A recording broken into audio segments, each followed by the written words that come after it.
CDC, OCD, Office of the Civil Defense, DND, National Defense as you can see. Laking bagay.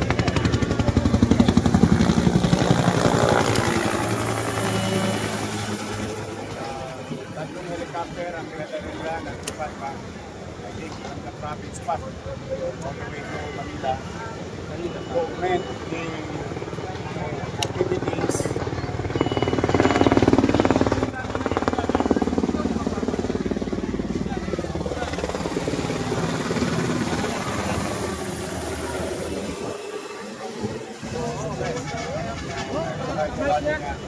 Eurofire and the volunteers and the Manila, the MPD, the Manila Traffic Parking Bureau, and so on and so forth. So I would like to thank each and every one of them. Now, the status, meron bang namatay? Hindi pa ko natin alam. Kasi wala pang reported missing. Naka-chaotic ka. Ang initial report, hindi pa namin kukuha kung saan nagsimula yung anong dahilan yung sunog. But it happened in building na. So yun na muna. And our also grateful to DepEd, our superintendent. I ordered an hour and a half ago to utilize nearby schools and barangay basketball court para akapin muna yung mga taong pamilyang biktima.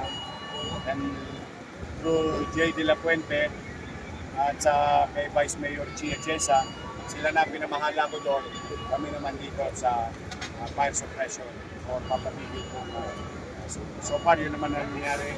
Yun ang update. And mukhang mabuti naman yung sitwasyon. Then we can assess later on.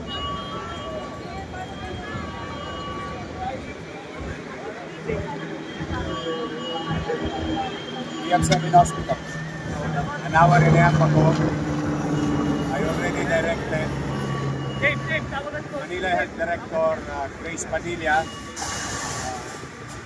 as high alert yung ating ito ang anim na hospital and all the health centers nearby the area put into high alert. So we are ready. So far wala pang reported na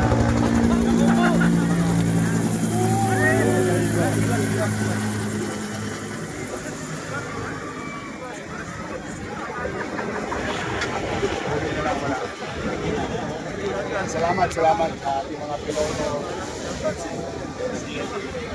Alam mo, nung dumating sila kanina, really helps kasi as you can see, nagkakaupusan na ng tubig.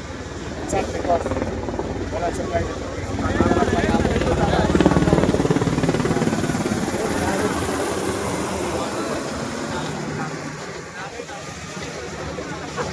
Magaling talaga yung piloto.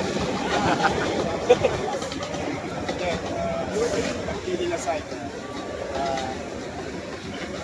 magpasalamat kami sa PNP,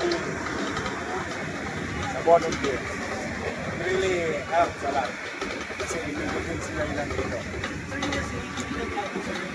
Yes, marami pa kami tubig. The challenge is, yung mga nauna, wala na tubig.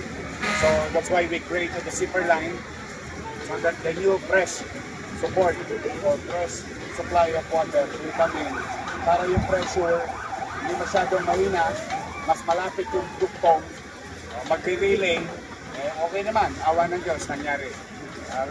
We're very grateful na everyone is cooperative in the situation across agencies and volunteers. Agencies of government. We'll update you later on on how many families. So far, ang tangan-tangan namin nasa 725 families na. Ang tangan namin, meron pa tayo nandito. 25 families. Thank you.